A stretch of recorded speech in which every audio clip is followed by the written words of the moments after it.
तो welcome back दोस्तों। आपका स्वागत है अपने इस ट्रांसमीटर रिसीवर के कोर्स में। तो आज है कोर्स का पार्ट 2, जिसमें अपन लोग सर्किट डायग्राम बनाना सिखाएंगे और उसका वायरिंग कैसे करना है वो भी सिखाएंगे। तो यहाँ पर आप देख सकते हो इस टाइप का सर्किट कैसे बनाना है और यहाँ पर वायरिंग भी कैसे करना है, वो पूरा का पूरा ट्यूटोरियल आज का रहने वाला है। तो दोस्तों, पिछले पार्ट में अपन ने देखा कि ये ट्रांसमीटर रिसीवर कैसे वर्क करता है, क्या क्या कंपोनेंट लगेंगे, वो लिस्ट क्या रहेगी, वो सब कुछ यहाँ पर ऊपर आए गए बटन में आपको मिल जाएगा, वहां पर जाकर आप देख सकते हो। तो अभी चलते हैं और देखते हैं इसे कैसे सर्किट बनाना है और क्या क्या करना है। तो दोस्तों, यहाँ पर सर्किट बनाने के लिए अपन को क्या क्या चाहिए। यहाँ पर देखिए एक एनआरएफ मॉड्यूल है, एनआरएफ एडाप्टर मॉड्यूल है 3.3 वोल्ट वाला। यहाँ पर दो कैपेसिटर्स है, यहाँ पर दो टॉगल स्विच है, यहाँ पर दो आपको जॉयस्टिक मॉड्यूल है, एक आर्डिनो नैनो है। उसके बाद लिथियम आयन सेल्स है और यहाँ पर ये 7805 आईसी है। अगर इसका भी हम समझा देंगे। तो पहले चलिए यहाँ पर देखते हैं ये आर्डिनो नैनो के क्या क्या रहते हैं। तो दोस्तों, यहाँ पर 8 एनालॉग चैनल्स मिल जाते हैं आर्डिनो नैनो में। उसके बाद 14 डिजिटल चैनल, तो 14 में से 5 अपने चले जाते हैं एनआरएफ मॉड्यूल के लिए। तो 9 और 8 ऐसे बचते हैं। तो इसका पिन आउट देख लेते हैं अपन। तो यहाँ पर आपको एक देखने को मिल जाएगा, यहाँ पर जो है 11 नंबर, 12 नंबर और 13 नंबर पिन। तो यहाँ पर मोसी, एमआईएसओ और सीएसके, ये 3 पिन है वो कॉमन रहते हैं। जो भी अपनी एनआरएफ मॉडल यूज करेंगे उसको ये 3 पिन फिक्स लगेंगे। उसके बाद 2 पिन और लगते हैं, तो अपन लाइन वाइज लेते हैं 9, 10, 11, 12 और 30। तो इस यहाँ पर अपन एनआरएफ मॉडल कनेक्ट करते हैं। उसके बाद जो बचते हैं उससे अपन को वो करना, चैनल्स वगैरह बनाना पड़ते हैं। तो यहाँ पर 5 वोल्ट की पिन भी आपको एक मिल जाती है। उसके बाद वी इन, तो यहाँ पर आप देख सकते हो वी इन पर आप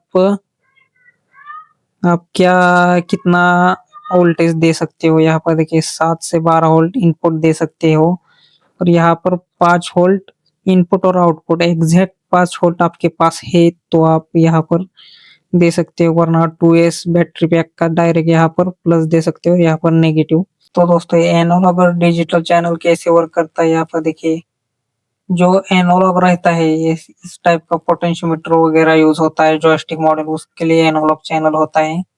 तो ये कम ज्यादा, यहाँ पर देखिए कम ज्यादा आप कर सकते हो घुमाकर। तो उस हिसाब से वो अपनी सर्वो मोटर वैसे वर्क करेगी। पर डिजिटल चैनल मतलब क्या होता है, यहाँ पर टॉगल स्विच आप देख सकते हो, या तो ये ऑन होगा या तो ऑफ। तो यहाँ पर देखिए ऑन होगा तो हाई होगा और ऑफ होगा तो लो। तो ये बस ऑन ऑफ के लिए यूज होता है। और अगर आपको कुछ ऐसा बनाना है जैसे जॉयस्टिक की तरह थोड़ा थोड़ा आगे धकेंगे लेंगे तो थ्रोटल मिले, तो इसके लिए आपको इस टाइप की यूज करना होता है पोटेंशियोमीटर। तो यहाँ पर आपको देखने को मिल गया होगा कि यहाँ से डायरेक्ट अगर हम नेगेटिव, यहाँ पर ग्राउंड इन नेगेटिव हो गया और वी इन है, तो यहाँ पर ये पॉजिटिव। तो ऐसा देंगे तो ये एग्जैक्टली वर्क करेगा। पर अगर आपको एग्जैक्ट 5 वोल्ट देना है, जैसे यहाँ पर देखिए डायरेक्ट 2 सेल के बजाय आप इसका यूज करना चाहते हो, तो वो कैसे होगा। तो ये इसको पहले डिलीट कर देते हैं।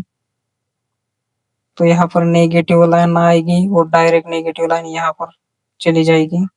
तो नेगेटिव आ गई और यहाँ से डायरेक्ट गेंद पर चली जाएगी।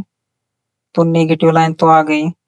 उसके बाद एक पॉजिटिव लाइन रहती है, ये क्या है, वी आउट है, तो वी इन में देना है। उसके बाद आउट से जो मिलेगा वो 5 वोल्ट में आपको देना है, यहाँ पर ऐसे 5 वोल्ट, ये 5 वोल्ट में देना है। देखिए दोस्तों, ऐसा देना होगा आपको 5 वोल्ट पर। आप ये स्किप कर दीजिएगा, इसकी कोई जरूरत नहीं, डायरेक्ट आप ये वी इन पर दे दीजिएगा डायरेक्ट। तो ये बड़े अच्छे तरीके से वर्क करेगा, इसमें ज्यादा झंझट की जरूरत नहीं है। तो दोस्तों, इतना हो गया। तो अब अपन को हर एक कंपोनेंट के लिए 5 वोल्ट देना है और नेगेटिव लाइन तो अपन कैसे देंगे। तो थोड़ा फास्ट फॉरवर्ड करके आपको दिखा देता हूँ।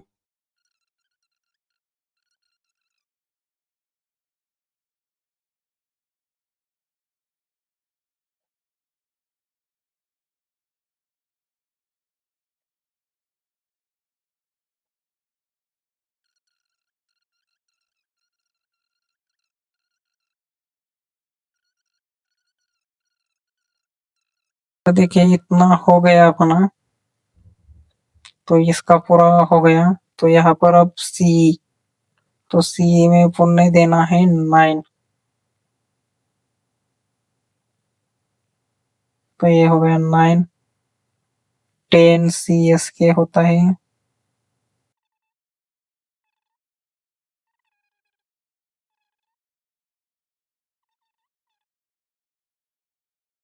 और जो ये एक बच्चा है वो कनेक्ट नहीं रहता। हाँ यार, वो फ्री रहता है। तो इतना होगा तो अपना कनेक्शन एनआरएफ मॉडल का तो हो गया।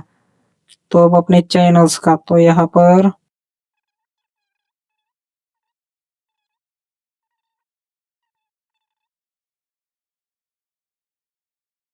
तो 4 चैनल का हो गया। उसके बाद ये डिजिटल चैनल है, तो ये D3 में चला जाएगा। D3 और D4।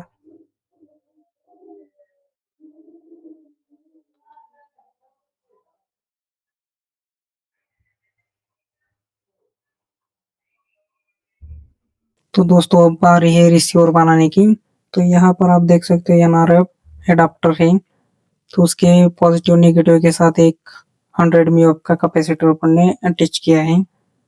उसके बाद यहाँ पर एक हेडर सेक्शन है जिस पर अपन ईएससी के पिन वगैरह डालते हैं, सर्वो मोटर के पिन। तो यहाँ पर देखिए इसका कनेक्शन कैसा किया है। तो जो बीच वाली है वो पॉजिटिव लाइन है, तो सभी का एक किया है। और लास्ट वाली एक नेगेटिव लाइन। उसके बाद ये सिग्नल लाइन है जो आर्डिनो नैनो के साथ एक पिन के साथ कनेक्ट होगी। और यहाँ पर इस टाइप से एक पिन बैठता है जो सर्वो मोटर का रहेगा। तो उसमें देखिए जैसे यहाँ पर सिग्नल वायर मिल जाते हैं उसको पॉजिटिव नेगेटिव। तो ईएससी से, बैटरी से ईएससी से यहाँ पर 5 वोल्ट सप्लाई आ जाएगी। तो यहाँ पर 5 वोल्ट सप्लाई आने के बाद तो यहाँ पर कैपेसिटर तक आ गए पॉजिटिव और नेगेटिव लाइन। तो यहाँ पर देखिए पॉजिटिव देनी है V5 5 प्लस में, क्योंकि यहाँ पर पॉजिटिव 5 वोल्ट ही आएगी। यहाँ पर VCC में ये नहीं देनी। तो यहाँ पर 5 वोल्ट और दूसरी लाइन आ गई है गेंद में। तो इतना हो गया। उसके बाद यहाँ पर आप देख सकते हो कैपेसिटर जो व्हाइट लेग है वो आपको ब्लैक में देना है। यहाँ पर पॉजिटिव में अपन ने नेगेटिव किया है। और आप लगाते समय यहाँ पर देखिए नेगेटिव लाइन जो भी है ये कैपेसिटर का नेगेटिव लाइन वहां पर, और पॉजिटिव लाइन के साथ पॉजिटिव लाइन। तो इतना होने के बाद यहाँ पर D3 से पहला चैनल होता है। तो यहाँ पर नीचे से अपन लोग दे देते हैं चैनल। तो ये हो गया नीचे का पहला चैनल ये।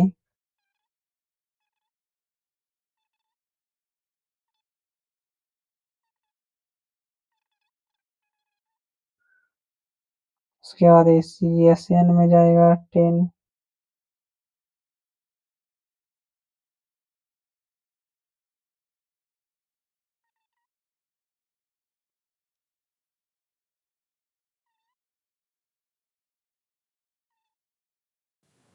तो ये नरप मॉडल का भी कंप्लीट हो गया।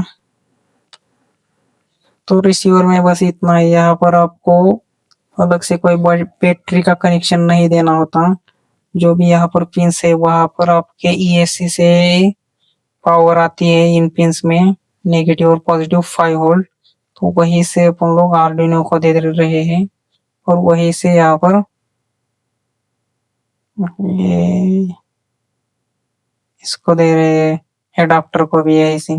तो बस इसका इतना ही कनेक्शन रहता है रिसीवर का।